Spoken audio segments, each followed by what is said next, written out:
김장한 목사님이 쓰신 큐티 365라는 책이 있는데 거기에 나오는 내용입니다. 프랑스의 작가인 모파상은 단편 소설을 통해서 큰 성공을 거두게 되는데 이 모파상이 내놓는 작품마다 베스트셀러가 되면서 정말 상상할 수도 없는 큰 재산을, 큰 돈을 벌게 됩니다.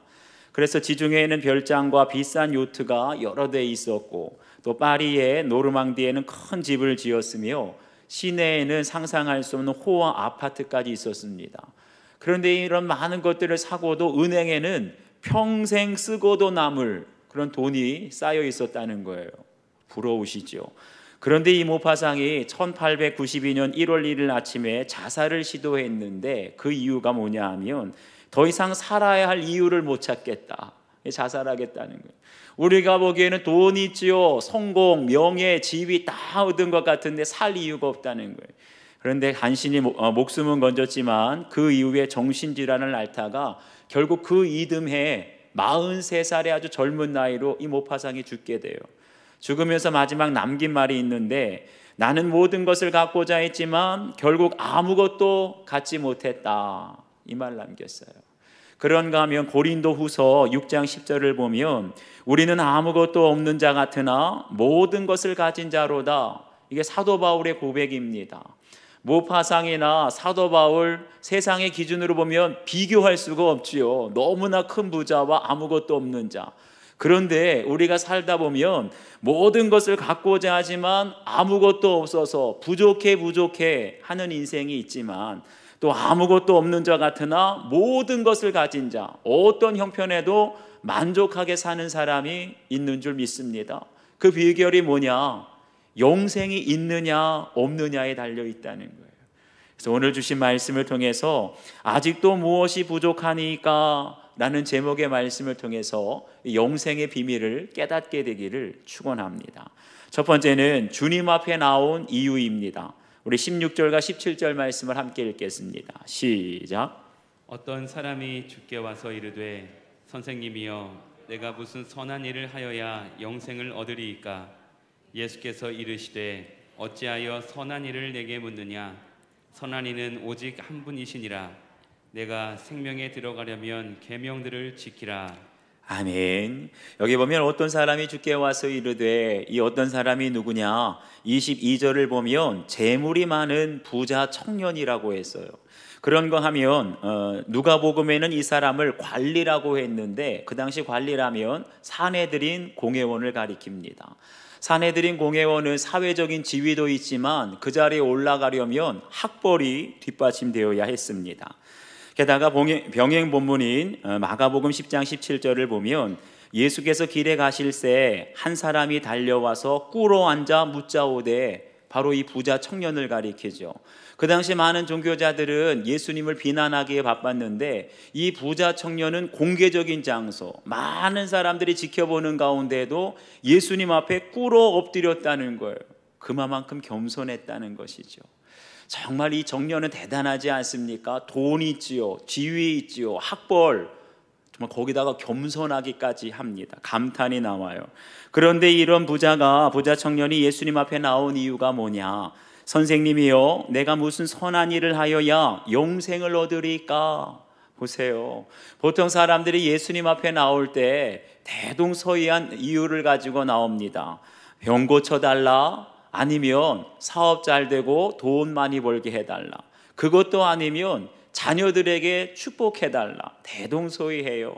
그런데 이 부자 청년이 예수님 앞에 나온 이유는 영생에 대한 질문을 가지고 나왔다는 거예요. 한마디로 이 부자 청년은 돈과 지위와 학벌, 겸손까지 다 갖춘, 세상 사람들이 부러워할 만한 모든 것을 다 가진 사람처럼 보이지 않습니까? 그러니까 여기까지는 완벽한데, 그런데 가만 보세요. 이 청년이 주님 앞에 내가 무슨 선한 일을 하여야 영생을 얻으리까? 영생을 우리의 어떤 믿음이나 은혜로 얻는 것이 아니라 무슨 선한 행위를 통해서 얻는 것으로 생각했다는 거예요. 그래서 17절을 보면 예수님께서 계명을 지키라 하니까 뭐라고 대답을 해요? 이 모든 것을 내가 지키어 싸우니 아직도 무엇이 부족하니까. 한마디로 율법의 말씀을 하나도 빠짐없이 다 지킨 율법적으로 완벽하다, 흠이 없는 사람이었어요. 여러분, 이 말하는 이 부자 청년의 모습이 상상이 되십니까? 아주 자신만만하게 미소 지으면서 주님, 더 잘 지켰는데요, 더 이상 저에게 부족한 것이 무엇이 있습니까? 그 모습이 상상이 되십니까? 예전에 제가 목회자 큐티 세미나 할 때 김양재 목사님에게 들었던 말씀입니다. 우리들 교회에서도 아무리 큐티를 해도 자기 죄를 보지 못하는 사람이 있다는 겁니다. 어떤 사람이 그러냐? 주일 성수도 잘하고 안내봉사, 주차봉사, 봉사도 잘하고 헌금도 잘 드리고 가정에도 성실하대요. 다른 사람은 다 간음죄 바람 핀 적이 있는데 그런 적도 없고, 거기다가 직장에도 아주 성실하게 잘 다니는 사람, 겉으로 보기에는 선하고 의롭게 보이는데 문제는 죄를 못 본다는 거예요, 큐티를 해도. 그런데 하루는 바로 그 집사님이 큐티 세미나에 와서 목사님들 앞에서 간증을 하면서 이 말을 합니다. 저는 모든 것, 예배 생활, 헌금 생활, 봉사 생활, 가정 생활, 직장 생활 다 완벽하게 하는 사람이라고 생각했습니다. 선한 사람이라고. 그런데 아무리 큐티를 해도 내 죄가 보이지 않는 것이 가장 큰 고통이었습니다. 다른 사람들은 다 회개하면서 자기 죄를 고백하는데 눈에 보이는 죄가 없으니까 죄 고백이 안 나오는 거예요. 그런데 하루는 공동체에서 지체들이 자기 죄를 고백하는데 도박을 했다, 부도가 났다, 음란죄, 중독, 바람 피웠다, 이런 죄를 고백하는데 자기 혼자 마음속으로, 아니 어떻게 교회 다니는 사람이 저런 죄를 짓나? 아니 어떻게 직분 받은 사람이 저렇게 찌질하게 사나? 이렇게 하면서 마음으로 다른 성도를 정죄하는 자기의 죄를 보고 회개했다는 거예요. 사랑하는 여러분, 우리가 알아야 될 사실은 영생은 우리가 어떤 선행이나 율법적인 완벽한 행위를 한다고 얻는 것이 아니라는 사실입니다. 요한복음 17장 3절을 보면 영생은 곧 유일하신 참 하나님과 그가 보내신 자 예수 그리스도를 아는 것이라고 했어요. 여기서 안다라는 것은 부부가 온전히 연합되는, 하나가 될 때 안다라고 했는데, 다시 말하면 주님과의 온전한 연합, 바로 그것이 영생이라는 거예요. 어떻게 하면 우리가 주님과 온전히 연합할 수 있을까요? 우리가 언제나 주님이 나와 함께 하신다는 것이 믿어지고 주님과 동행하는 삶, 이것이 곧 영생이라는 거예요. 그런데 눈에 보이지도 않는 이 영생이 있는지 없는지 어떻게 확인할 수 있을까요? 다들 교회 나와서 예배 드리는데 눈에 보이지 않는 영생을 가진 사람과 그렇지 않은 사람을 구분하는 방법이 있다는 겁니다. 바로 내 안에 근심과 염려가 있느냐 없느냐, 이걸 보면 알 수 있어요. 어떤 분은 평생 돈 때문에 너무나 가난해서 고생을 하다 보니까 내 수중에 단돈 1억이 작은 돈은 아니지만 1억만 있으면 내가 걱정도 없이 염려도 없이 살 수 있을 텐데 생각하는 사람이 있어요. 그런데 여러분, 그 사람이 만약에 100억 가지고 있는 사람 앞에 가면 그 100억 가진 사람이 나는 근심 걱정 하나도 없다, 그 말 할까요? 제가 아는 분 중에 그런 재산가가 있어요. 직접 만나서 신방해 보니까 100억이 500억이 있어도 근심하고, 아니 부자일수록 걱정 염려가 더 많더라고요. 그런가 하면 어떤 분은 평생 질병 때문에 아파서 고생하는 사람이 있는데 내가 단 하루라도 아프지만 않아도, 이 병만 없어도 내 걱정과 염려가 없을 텐데 생각하는 분들이 있어요. 그런데 이 자리에 여러분, 가정에서 예배 드리실 때 건강한 모습으로 나오신 분들이 있잖아요. 여러분들은 건강하기 때문에 걱정과 염려가 하나도 없으십니까? 그렇지 않잖아요. 돈이 있다고 건강하다고 걱정과 염려가 사라지는 것이 아니에요. 가장 중요한 것은 내 안에 예수님이 계신지, 그것이 정말 믿어지느냐 안 믿어지느냐, 이게 중요하다는 거예요. 머리로 그냥 지식으로만 아는 것이 아니라 내 삶 속에 늘 나와 함께 하시는 하나님, 내가 가난해도 내가 병 때문에 아파도 나와 함께 하시는 하나님, 늘 동행하는 것이 믿어지는 사람은 걱정과 염려가 없게 될 줄 믿습니다. 바로 그것이 영생을 얻은 사람의 모습이고, 그렇게 될 때 비로소 모든 것을 가진 자가 되는 줄 믿습니다. 한번 적용해 보시길 바라요. 내가 주님 앞에 나온 진짜 이유는 무엇입니까? 영생을 구한다 하면서도 사실은 돈 많이 벌게 해달라고, 병 좀 고쳐달라고, 자식들 위해서 나오지는 않았습니까? 내 안에 영생이 있다는 것을 여러분 확신하십니까? 그렇다면 내 안에 무엇 때문에 근심하고 염려하고 있는지, 신앙생활은 오래 하고 있지만 무엇 때문에 걱정과 염려가 떠나지 않는지 한번 적용해 보시기를 바랍니다. 두 번째는 주님을 따르지 못하는 이유입니다. 우리 21절과 22절 말씀을 함께 읽겠습니다. 시작. 예수께서 이르시되 내가 운전하고자 할진대 가서 내 소유를 팔아 가난한 자들에게 주라. 그리하면 하늘에서 보화가 내게 있으리라. 그리고 와서 나를 따르라 하시니 그 청년이 재물이 많으므로 이 말씀을 듣고 근심하며 가니라. 아멘. 보세요. 이 부자 청년은 정말 율법의 행위로는 완벽하게 보였어요. 그런데 예수님은 이 부자 청년 겉으로 보이는 그 행위가 아니라 그의 내면 깊숙한 것을 꿰뚫어 보시고 이렇게 말씀하십니다. 네가 온전하고자 할진대 가서 네 소유를 팔아 가난한 자들에게 주라. 다시 말하면 하나님은 우리의 겉모습에 속지 않는다는 거예요. 아무리 선하게 보이고 율법 지키면서 의롭게 보인다 할지라도 우리 하나님께서는 내면에 남들이 보지 못하는 본질적인 문제가 무엇이냐, 이걸 마치 바늘로 찌르듯이 정확하게 터치를 하십니다.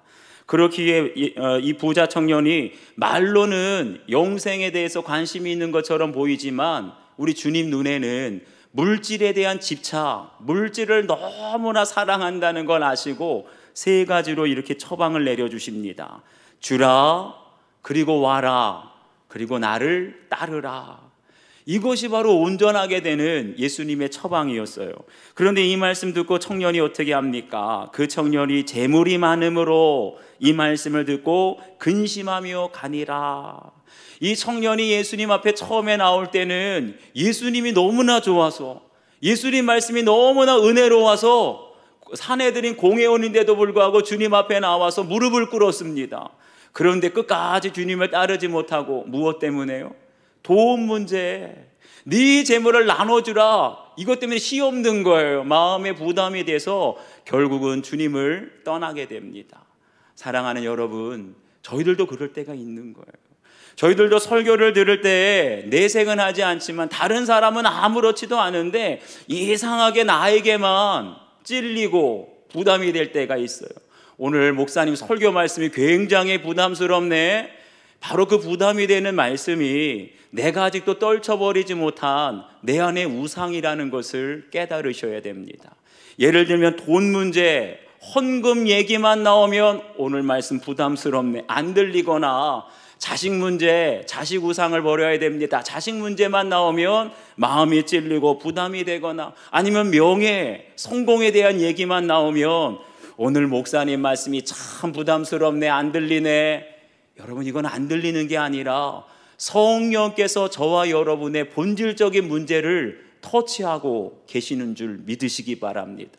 이렇게 부담이 될 때는 그냥 회피하고 모른 척 지나갈 것이 아니라 주님의 처방의 말씀을 들어야 합니다. 그 말씀을 듣고 근심하며 이 부자 청년처럼 떠나가는 것이 아니라 말씀을 듣고 겸손히 순종하게 될 때 끝까지 주님을 따르는 제자가 될 줄 믿습니다. 우리 한번 23절과 24절 말씀을 계속 읽겠습니다. 시작. 예수께서 제자들에게 이르시되 내가 진실로 너희에게 이르노니 부자는 천국에 들어가기가 어려우니라. 다시 너희에게 말하노니 낙타가 바늘기로 들어가는 것이 부자가 하나님의 나라에 들어가는 것보다 쉬우니라 하시니. 아멘. 여기 보니까 뭐라고 말씀하세요? 부자는 천국에 들어가기가 어려우니라. 여러분, 이런 말씀 듣고 그럼 부자 되면 안 되겠네, 이렇게 적용을 하시면 안 돼요. 그건 바른 큐티가 아닙니다. 솔직히 저희들 중에 부자 되고 싶지 않은 사람이 어디 있겠어요? 말은 하지 않아도 누구나 다 부자 되고 싶어 합니다. 그런데 보세요. 오늘 말씀을 자세히 우리가 보게 되면 부자가 천국에 들어가는 것이 어렵다고 했지 부자는 천국에 들어갈 수 없다, 불가능하다고 말씀하신 것이 아니에요. 그러니까 다시 말하면 부자도 천국에 들어갈 수 있어요, 없어요? 들어갈 수 있습니다. 다만 얼마나 어려우냐, 낙타가 바늘귀에 들어가는 것이 부자가 하나님 나라에 들어가는 것보다 쉬우니라. 낙타가 여러분 바늘귀에 들어갈 수 있어요? 우리가 알고 있는 그 바늘귀가 아니라 예루살렘 성에 가면 주로 밤에만, 야간에만 이용하는 문이 있었는데 그 이름이 바늘귀예요. 그러니까 바늘귀 문이 있었는데 이 바늘귀 문이 얼마나 작고 또 좁고 낮았는지 낙타가 그냥 서서 걸어갈 수는 없고 낙타 등에 있는 짐을 다 내려놓고 심지어는 무릎을 꿇려야 그 바늘귀 문을 통과할 수 있다는 거예요. 무슨 말입니까? 우리가 천국에를 들어가려면 내가 가진 모든 것들을 내려놓아야 되는데, 모든 소유를 내려놓아야 하는데, 부자들이 가장 하기 어려운 적용이 뭐냐? 바로 자기의 재산, 물질 내려놓는 것이 가장 어렵다는 거예요. 부자들은 회사에 가면 누구나 다 사장님, 회장님, 또 여자들은 사모님 얘기를 듣습니다. 어디 그뿐입니까? 백화점에 가도 VVIP, 그냥 VIP가 아니라 VVIP, 이런 사람들은요, 백화점에 주차장도 별도의 주차장이 있어요. 다른 사람은 저 지하 3층, 4층 내려갈 때 지하 1층만 내려가도 있어요. 심지어는 VVIP는 별도의 라운지가 있어서 남들은 서서 쇼핑할 때 앉아서 커피 마시면서 우아하게 특별 대우를 받게 됩니다. 여러분, 돈만 있으면 이런 대우와 인정을 받으니 그 돈의 위력, 돈의 맛을 본 사람들이 어떻게 내려놓을 수가 있겠어요? 돈만 있으면, 부자만 되면 어디를 가든지 다 존중해주고 높여주고 인정하는데, 그런데 교회만 오면 아무리 회사에서 사장님, 회장님, 사모님 소리를 들어도 어때요? 다른 성도들하고 똑같이 청소하고 주차 봉사하고 식당 봉사하고 굳은 일 다 하니까, 그러니까 부자들이 교회 오면 불편해지는 겁니다. 그러니까 제자들도 예수님께 뭐라고 묻습니까? 그렇다면 누가 구원을 얻을 수 있으리까? 볼멘 소리를 하는 거예요. 한마디로 제자들도 예수님을 따르기는 따르지만 내심 부자 되고 싶은 마음이 있었던 거예요. 예수님을 따르면 하나님이 축복해 주시면 우리도 부자가 될 수 있겠다, 이 기대를 하고 따랐는데, 그런데 부자는 천국에 들어가기 어렵다고 하니까 제자들도 낙심에 빠지고 절망에 빠진 거예요. 제가 선배 목사님들에게 누누이 들었던 말씀, 목사들이 피해야 할 것 3가지가 있다고 했어요. 첫 번째는 돈, 두 번째는 여자, 세 번째는 명예. 그 중에 첫 번째가 돈이라는 거예요. 이게 뭘까요? 그러니까 목사들조차도 이 돈의 유혹에서 피하기가 어렵다는 것이죠. 그래서 주님께서 말씀하시기를 사람으로는 할 수 없으나 하나님으로서는 다 하실 수 있느니라. 어느 사람도, 심지어는 목사조차도 인간의 의지만으로는 이 돈의 위력, 와, 돈이 정말 대단하네, 이 위력과 영향력과 돈의 그 유혹을 피할 수 없다는 거예요. 인간의 의지로는 안 돼. 누구나 다 돈의 위력을 알고 부자 되고 싶어 합니다. 그러나 하나님으로서는 다 하실 수 있느니라. 여러분, 특별히 어떤 사람이 돈의 위력, 유혹을 뿌리칠 수 없을까요? 자수성가한 사람들은 뭐든지 내가 열심히만 하면 내 두 손으로 성공할 수 있고 부자 될 수 있다, 다 믿어요. 그렇기 때문에 그런 사람들은 사람으로는 할 수 없다는 이 말을 받아들이기가 어렵습니다. 저도 군대에서 항상 외쳤던 구호가 하나 있는데, 안 되면 되게 하라. 그러니까 뭐든지 수단과 방법을 가리지 않고 하라 할 수 있다. 그런 사람들은 사람으로는 할 수 없다는 이 말을 깨닫지를 못해요. 그러니까 하나님께서 우리에게 때에 맞는 고난도 주시고 실패도 주시는데, 이 고난과 실패를 통과하는 사람들이 내리는 결론이 있지요. 사람으로는 할 수 없다. 바로 이것을 깨닫게 될 때, 실패를 깨닫고 망하는 것을 깨닫게 될 때 비로소 우리에게 구원, 영생의 문이 열리게 될 줄 믿습니다. 사람으로는 할 수 없다는 것을 깨닫게 될 때 비로소 주님만 바라보는 거예요. 사람으로서는 할 수 없다는 것을 깨닫게 될 때 우리가 비로소 주님과 동행하는 삶이 시작되는 줄 믿습니다. 여기서 중요한 건 부자라고 해서 돈이 얼마나 많냐 적냐 이게 중요한 게 아니에요. 여러분, 부자는 얼마나 많아야 부자입니까? 10억 있으면 부자입니까? 100억 있으면 부자입니까? 그 정도 가지고 강남에 가면 명함도 못 내밀어요. 우리나라에서 뭐 1000억, 뭐 1조 있다고 미국이나 중국 가보세요. 명함도 못 내밀어요. 그렇지만 돈 한 푼도 없는 사람들에게는 현찰로 현금으로 100만 원만 있어도 부자라는 소리를 듣습니다. 여기서 중요한 것은 돈이 많냐 적냐가 중요한 것이 아니라 어떤 부자이냐가 중요한 거예요. 돈 문제만 나오면 벌벌 떠는 사람이 있는가 하면 아무리 재벌이라 할지라도 하나님의 나라 선교와 구제를 위해서는 통 크게 사용하는 사람이 있어요. 바로 그 사람이 하나님으로서는 다 하실 수 있는 영생을 얻은 부자인 줄 믿습니다. 그러니까 여러분, 겁먹지 마세요. 오늘 말씀 듣고 부자가 되시기를 바랍니다. 아멘. 부자가 되시기를 축원합니다. 아멘. 그런데 돈의 노예, 수전노, 돈 문제만 나오면 벌벌벌 떨고 들어가기만 하면 나오지 않는 부자가 아니라 성령 받은 부자가 되시기를 축원해요. 날마다 나는 죽고 예수로 사는 부자가 되어서 나만을 위해서 사는 것이 아니라 하나님의 뜻, 하나님의 영광을 위해서라면 내가 받은 물질이 주님께서 잠깐 나에게 맡겨주신 은사라는 것을 깨닫고 어려운 사람, 가난한 사람, 주님의 일을, 선한 사업을 위해서 사용할 수 있는 선한 청직이 되시길 축원합니다. 바로 그 사람이 모든 것 가진 사람이라는 거예요. 한번 적용해 보세요. 설교를 들을 때 가장 부담이 되고 찔리는 말씀은 무엇입니까? 돈 문제, 헌금 문제만 나오면 찔립니까? 자녀 문제, 명예 문제만 나오면 부담이 됩니까? 사람으로는 할 수 없다는 것을 깨닫게 된 사건, 여러분이 망하거나 고난을 당하게 된 사건이 무엇인지 적용해 보세요. 바로 그 사건을 통해서 주님을 내 인생의 주인으로 맞이하게 되면 그것이 바로 영생이 되는 줄 믿습니다. 마지막 세 번째는 주님을 따르는 자들에게 약속된 상급입니다. 27절과 28절 말씀을 함께 읽겠습니다. 시작. 이에 베드로가 대답하여 이르되 보소서, 우리가 모든 것을 버리고 주를 따라 싸운데 그런즉 우리가 무엇을 얻으리이까? 예수께서 이르시되 내가 진실로 너희에게 이르노니 세상이 새롭게 되어 인자가 자기 영광의 보좌에 앉을 때에 나를 따르는 너희도 12 보좌에 앉아 이스라엘 12지파를 심판하리라. 아멘. 보세요. 방금 전에 베드로는 예수님을 따르려고 왔다가 떠나가는 부자 청년, 율법적으로는 완벽해 보이는 이 부자 청년이 떠나가는 것을 보고 예수님께 묻습니다. 보소서, 우리가 모든 것을 버리고 주를 따라 싸운데 그런즉 우리가 무엇을 얻으리까? 여러분, 느껴지세요? 베드로가 지금 누구랑 누구를 비교하고 있지요?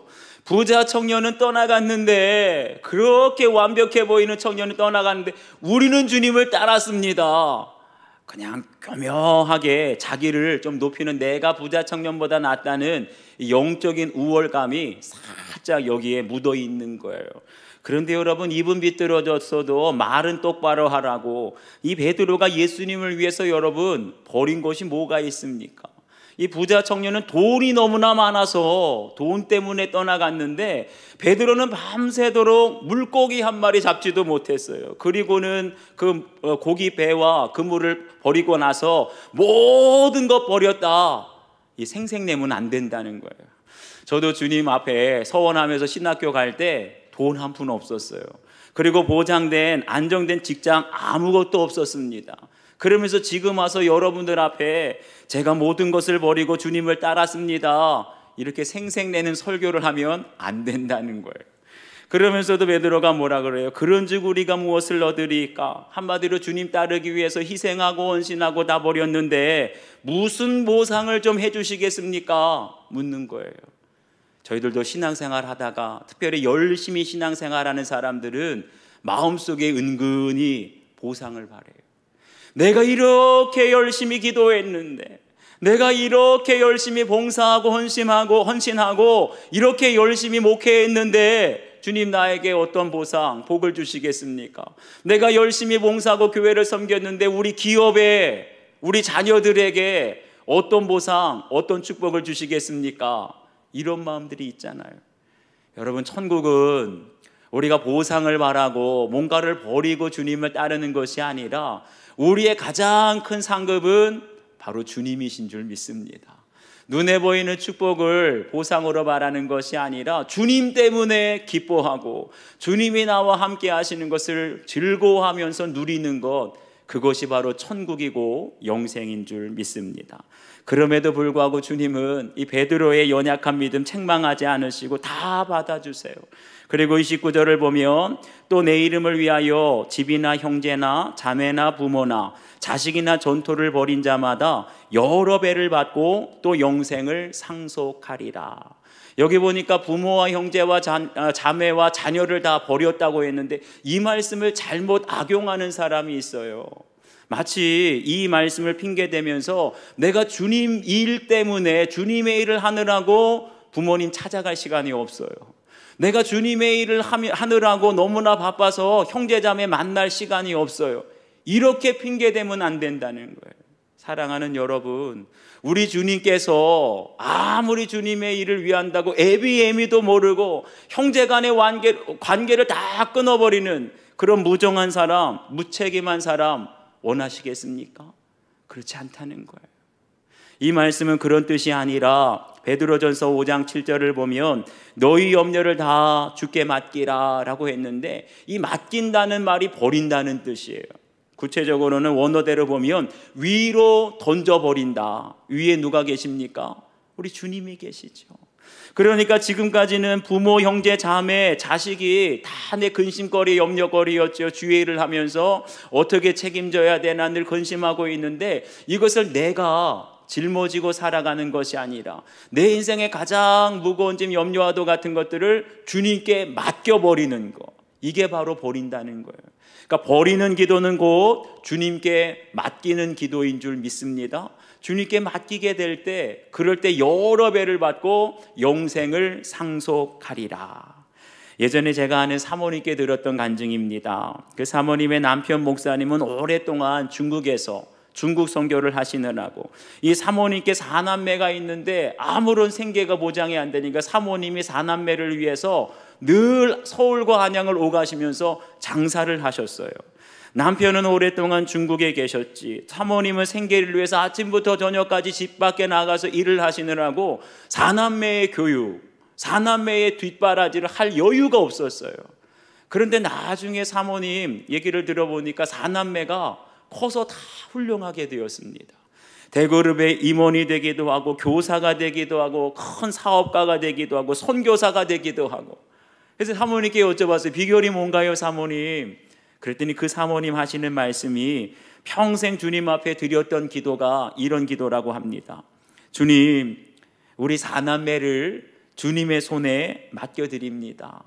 저는 생계를 책임지느라 아이들을 돌볼 수가 없습니다. 우리 아이들을 주님의 손에 맡겨드리오니 4남매를 주님께서 책임져 주시옵소서.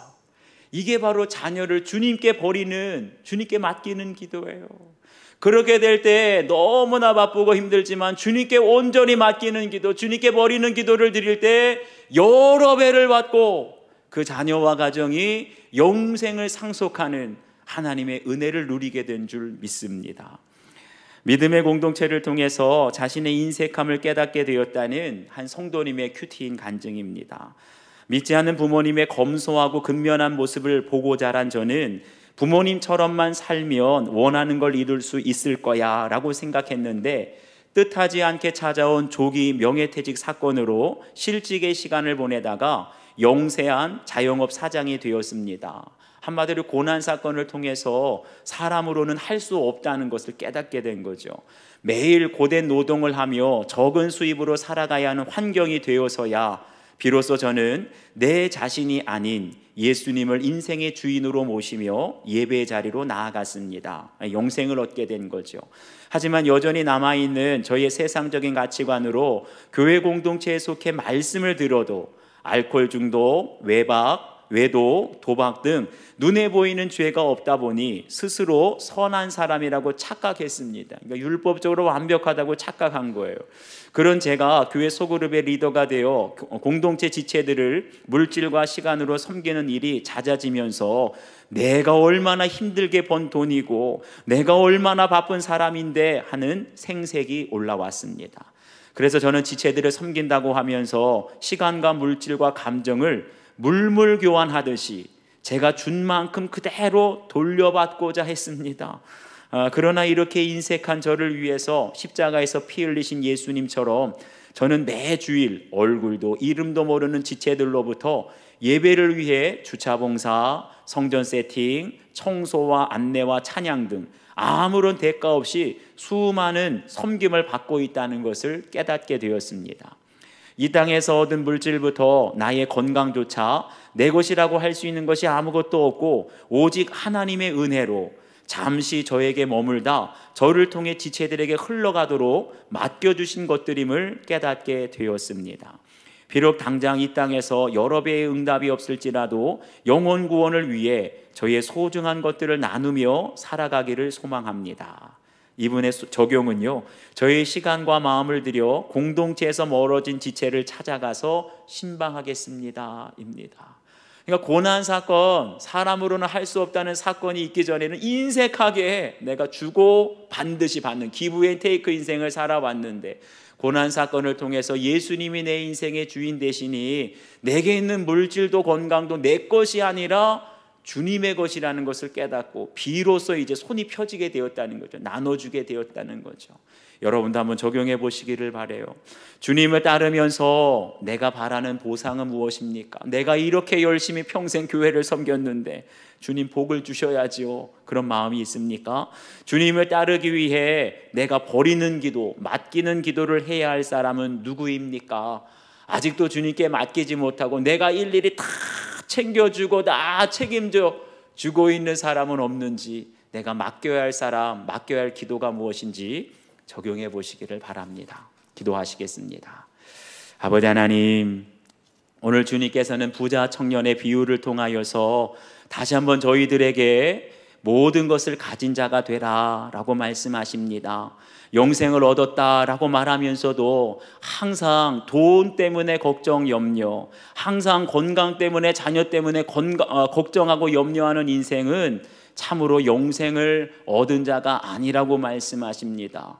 우리가 늘 주님과 동행하며 주님께서 우리와 함께 하신다는 것을 믿어지게 될 때 비록 돈이 없어도 건강이 없어도 항상 주님 안에서 걱정, 염려 없이 평강으로 기쁨으로 살게 될 줄 믿습니다. 그럴 때 우리가 비로소 모든 것 가진 자가 되는데 주님의 말씀을 듣다가도 때로는 우리 가운데 걸림이 되고 부담이 되고 찔릴 때가 있습니다. 그런데 그 말씀은 우리가 회피하고 돌아가야 할 말씀이 아니라 주님께서 우리 안에 우상을 깨닫게 하고 버려야 할 것이 무엇인가 정확하게 지적하고 있는 줄 믿습니다. 오늘도 내가 의지하고 내가 버리지 못한 우상, 그것이 돈이든지 자녀이든지 세상의 성공과 명예이든지 깨닫게 하여 주시어서 오직 주님 한 분만으로 만족하며 주님께서 나에게 물질을 주시고 건강을 주시고 모든 사소한 것 다 주님께서 맡겨주셨다는 것을 깨닫게 될 때에 이제는 나만을 위해서 인색하게 살아가는 것 아니라 주님의 뜻대로 베풀어주고 하나님의 영광 위에서 마음껏 섬길 수 있는 성령을 받은 부자가 되게 하여 주시고 날마다 나는 죽고 예수로 사는 정말 하나님이 다 하실 수 있는 진정한 부자로 살아갈 수 있도록 저들을 축복하여 주시옵소서. 감사드리며 예수 그리스도의 이름으로 기도하옵나이다. 아멘.